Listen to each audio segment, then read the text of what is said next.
Welcome. Second part of this English assignment video series. So I found out last class yesterday that basically I cannot use just the photography. I cannot use just the photography, the photo gallery. I have to also use a movie as well, which makes sense. The graphic organizer that he gave us had to do, we had to break down why specific angles matter, why specific shots matter, blah, blah, blah, blah, blah. Photographs obviously not having as many elements such as movement and whatnot as a whole film would. So I chose the movie Judas and the Black Messiah to do as a comparison to Human Acts, and that's going to be my main point.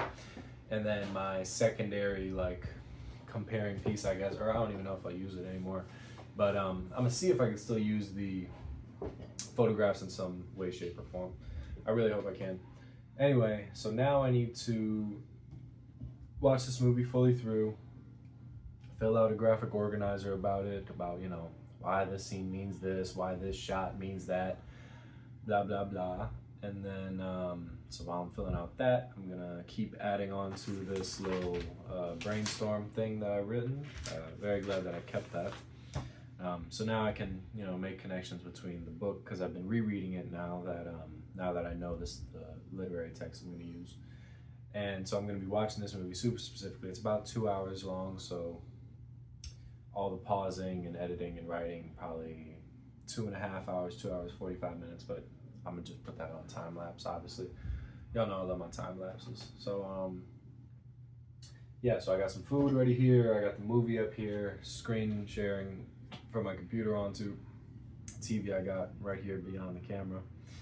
And so, we're gonna do this, and then once I finish that, I'm gonna come back to y'all, talk about some cool stuff I maybe found, and then we're gonna go from there. Hopefully, I can start writing out my introduction. That's the goal of today. Finish out, or plan out at least the introduction. So.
All right. Okay. So now I am fully done watching the movie. I have my notes fully done, and I also have my graphic organizer fully done. And I also have some extra notes on the side over here, fully done. Very proud of myself. This has taken me. The movie itself is pretty long. It's not pretty long, it's long though. It's about 2 hours. Exactly, it's like 2 hours, 2 minutes or something. Anyway, so it's about 2 hours, and just fully finished it. Going through it, I had to take lots of pauses so that I could, one, fill out the graphic organizer, looking at, analyzing different shots. Then, for the actual, writing piece that I'm about to do, I had to take pauses, and I wrote down significant quotes. And then I also had to go back into the book and find, all right, I have these significant quotes, but this is a comparative essay, so I need to find something that I can relate them with in the book, which I think will serve me down the line. So Sorry, give me 1 second. All right. So with that being said, now I do want to talk about some cool stuff that I found in the movie. Firstly, Judas and the Black Messiah as a movie. All right, just sitting down watching it. This is the second time technically that I've seen it. I saw it. The first time I saw it was in my history class last year when I was a junior. I'm a senior now. So I saw it last year and I thought it was a good movie, but I slept through it. I fell asleep like after the first 10 minutes, and then I was just kind of bobbing in and out of sleep as I was watching it, which I regret. I went through that year, my history teacher, she introduced me to, I don't really know fully how to phrase this, but she showed me that I need to apply what I'm learning. You know, my aunt said something once, and it's that school just is a layout. School just gives you a layout to how to problem solve, how to think critically, how to analyze things, all that. But it's up to you to go out and apply those tools in the real life. You know, I know a lot of people kind of hate on school and whatnot, justifiably, right? School can suck a lot of times. But the reality is, even if the content specifically does not matter, the lessons you'll learn, you know, the life lessons you'll learn, that this is super bright, this whole thing. I have 3 lights on right now. The lessons, all that you learn and whatnot throughout, do matter and do count for something, you know? I think, for example, math, I'm not really super good at math, but I can tell you math has showed me how to think more in a problem solving manner. Okay, I have a problem with, let's say, a relationship in my life. Okay, I know I can either do this, this, or this, right? We sub this into math. Okay, I have a problem. I have this formula I can use. I get this formula I can use. I have this formula I can use. This formula is going to take me 5 steps. And it's going to take me probably 20 minutes to sort all that out. This formula is going to take me this long to do all that out. This formula is going to just bang out, right? So nonetheless, though, my history teacher got me into some really cool stuff, and she actually had a miniature library of books, all primarily around civil rights, both in the U.S. and in Latin America. And we had an assignment, and this assignment really sticks out to me. I had this assignment last year. Out of the daily assignments that we would get every single day, and the weekly, you know, big old history packets we would get every single week, this one history assignment really stuck with me. And it was when we went over Malcolm X, and we had to read the first whole chapter of his autobiography, which is, the first chapter really isn't even all that good compared to the rest of the book, but it's just kind of setting up his early life, because it's an autobiography. It's about his life, right? Anyway, I was automatically super intrigued, and I ended up asking her if she had the whole book, or if I could read more. Where can I go and read more? And then I went. She ended up having a copy. I have the copy in my room, actually. I might go get it. Probably not. But and I read through the rest of it, and that was mind you, I had not read a book probably for 3 years prior to that. Like a full book, I had probably not read a full book from 3 years before that book. And Malcolm X it's heavy. It's I want to say 400 pages, 416 pages. And it's dense. It's I have a miniature version of the book, and it's about that thick, you know. But I was so intrigued by it. I thought it was really amazing the way that the way his life all built up, his experiences, and honestly, he became an inspiration of mine. Maybe not so in that we shared a lot of the same ideas, but just in my opinion, Malcolm X, if you don't know him, you should definitely read his autobiography or look up more stuff about him or watch his biopic.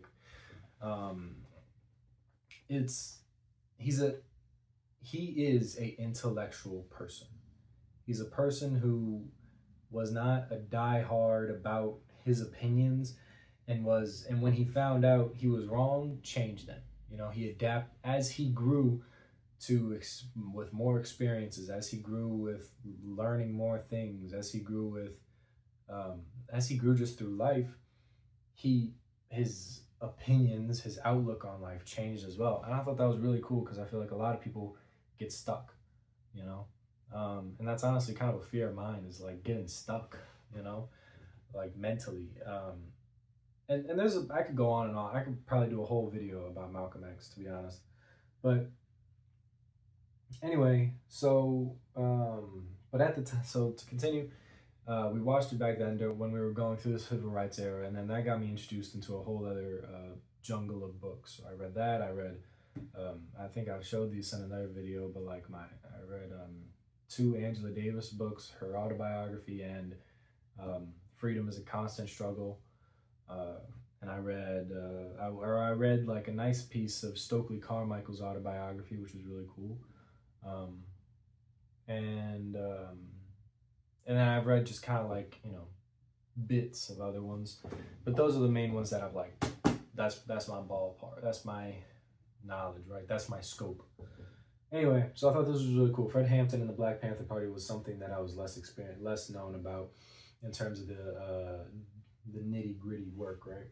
Or nitty gritty knowledge in that. So I found it really interesting that I got to watch it, look up some more stuff that connected to other areas of my knowledge and whatnot. So I highly recommend the movie. Please go watch it yourself. Judas and the Black Messiah. It's incredible. So yeah, some interesting ideas that came along though that I really wanted to talk about. The survival of the whites. There's a part in the movie where one of the cops, by the way, the whole premise of the movie is about the guy who is a secret FBI informant on the Black Panther Party and is the reason why Fred Hampton gets killed. And it's following his whole perspective of that journey of him getting involved with the FBI and then becoming a rat and infiltrating the Black Panther Party and then eventually being the main reason why Fred Hampton gets killed / why Fred Hampton dies. So he's sitting down with the FBI guy who like recruited him in a sense, or no, he's not. The FBI guy is talking to the president. Nixon was the president at the time, and Nixon says, "What are you gonna do when your girl brings a black boy home?" And the guy struggles for a little bit. He thinks about it, and he's like, "Well, that just wouldn't happen."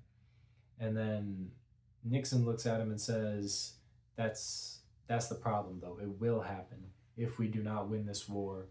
When you killed in Korea, apparently the guy was like some war hero or some shit. He was like, "What did you kill for? Because you wanted to? No, it was because of survival. This is about survival." Which connects to an idea that I talked about in a previous video of mine when I talk about Gatsby. When I talk about how this whole image that white people, or at least racist white people,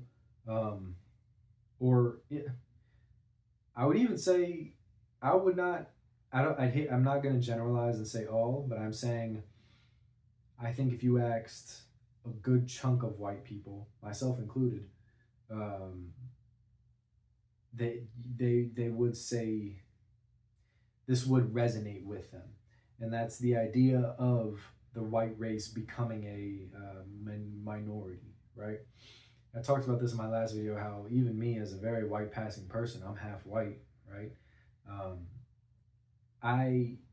When I think about the idea of white people being a minority, just subconsciously, right, I do feel a piece of worry, a piece of whoa, you know?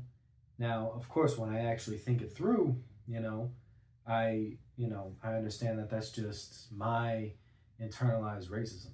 I understand that that's just a piece of me that, has got that stump, right? Not saying that I'm not working towards this. I'm not justifying that stump. I'm just saying, right?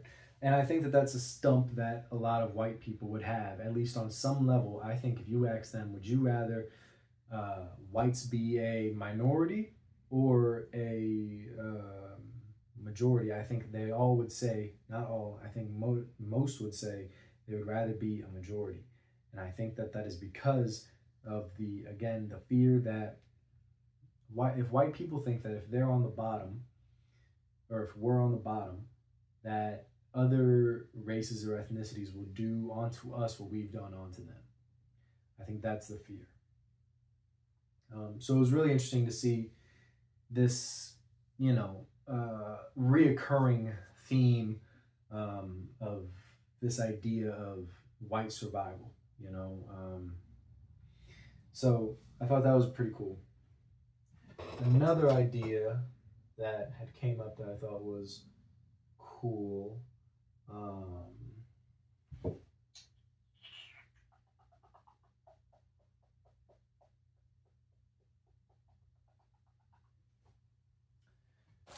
If I have it, or maybe I didn't write it.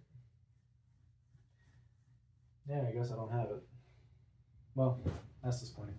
Anyway, so now I have a list of comparisons, some lines, right, that resonate with some pages in the book. And now what I'm going to do is I'm going to submit my graphic organizer, right? That was really cool, by the way. What this graphic organizer was just a bunch of timestamps marking things like what is there was a couple of sections, right, of film, of cinematic devices or elements, right? So it was like camera shot, and then there was another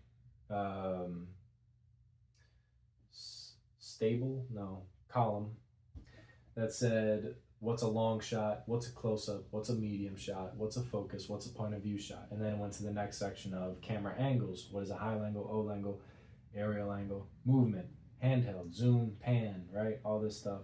Lighting, use of tint, high key and low key, editing, and sound. And then it asked me to define them all individually just as, hey, what is this? Oh dear. Oh dear. Why did that turn off? Okay. Right. Well, I feel uncomfortable now. So I'm gonna turn the light on.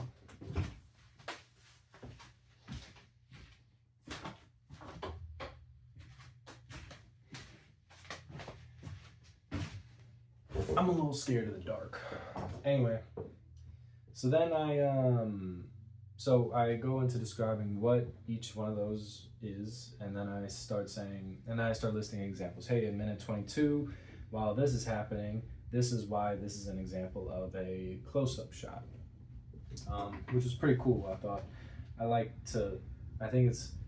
think when you watch something through the eyes of breaking it down and thinking, hey, what does this mean? I think you connect more with the movie. I don't often rewatch movies unless it's like a comedy that I really like or something, but I remember there was this movie I watched on a plane once. I think it was called like Tomorrow's Sunset or something.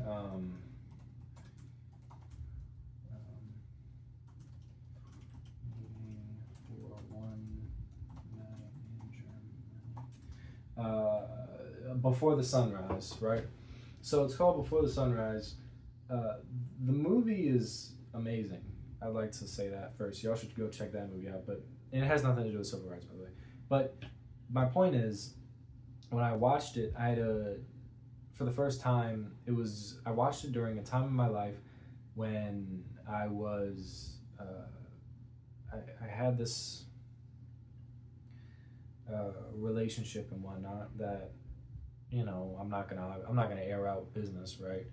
But effectively, internally, I wasn't all that happy in it, and I watched the movie and I saw it, and through the lens of the time, right, through my own personal lens, I felt like I watched that movie a lot differently than, say, if I watched it now. And in the movie, the biggest piece of it is the ending, when it's these two people who meet on a train and they decide to just spend the day together, romantically, of course. And when the morning comes, they're like, hey, I don't do that calling and none of that because it just feels like a failed attempt to, keep something going and whatnot. Let's just agree 1 year from now, we're going to meet right here in this town and whatnot. And that's the agreement, right? And that's the movie ends. The movie ends right there, and you never get to know whether or not they meet again. That to me is beautiful. Like the fact that that movie let me like I got to make my own ending for that movie, and I thought that that was really cool. And but thus, because the lens that I watched the movie in, I got to notice little things, learn more intricate pieces that are like I only noticed this because I had this lens. And in the same way, if I watch this movie, when I'm looking at the angles and whatnot, I got to see it through that lens of like, oh, why did they do this? Why did they do that? And I think that's really cool. So I think, we should all kind of strive to look for more things like that. I think it makes life a lot more interesting. You know, I talked to a friend the other day about we were talking about life and whatnot on a run together, and there's no purpose. There really is no purpose. Like life, if we look at it from an empirical standpoint, right? If we remove, you know, um, subjective things like religion, like self-guiding purpose or whatever, right? Like you don't have to do anything if you don't really want to. Like if you really, you can do whatever you want. There's no point. And the point is, the factual point is you're gonna die. So at least in my perspective, I'm like, all right, well, I'm gonna enjoy my life. If I'm gonna die in the end, and that's really about it. Well, let me have fun while for the 70, 80 years that I'm here, right?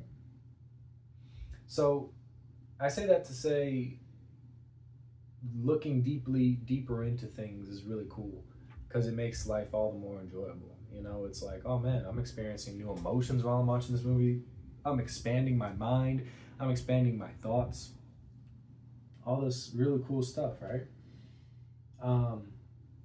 Anyway, that was a little rant. I didn't. That has nothing to do with this assignment, but it does. It does though. No, I take that back. This has exactly to do with this assignment. What this assignment is, and what this whole video is about the idea of almost romanticizing everything you do.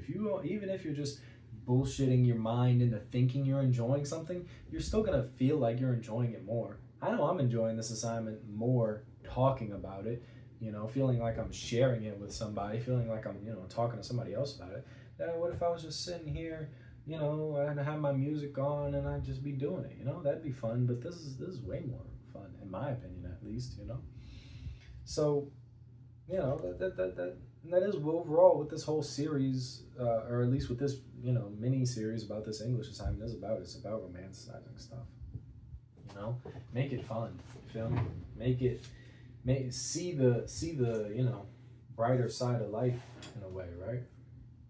Anyway, I don't want to spend a whole hoobalala talking. I've already been here 19 minutes. Jesus. So what I'm going to do now is I'm going to take this sheet right here, my little template here, and I'm going to fill out this introduction. All right, so the introduction, I have to state my global issue, which is, as a reminder, the inconsistent application of human rights. Then I go into my literary text, Human Acts, and the author talking about it, just an introduction, what it is, who the author is, what its purpose is, and then I do the exact same thing with Judas and the Black Messiah, what it is, why it was made, who made it. And then my thesis, how both texts present the global issue of inconsistent application of human rights. So there I'm probably going to discuss how in both of these texts, or both of these, mediums of media, I felt really cool saying that, mediums of media. I'm going to state how basically both of these show the global issue of inconsistent application of human rights throughout through violence, state violence specifically, trauma, powers of people and whatnot, and truly emphasize how human rights needs to be, or consistent application of human rights needs to be at the utmost goal of the agenda of the human race. Really, I'll probably write some shit like that, and then yeah. So now, kicking on the music. Now I'm gonna write a little bit, which should be fun. So next, you guys are gonna go into another time lapse, and then after that, probably going to end the video. So let's get it on.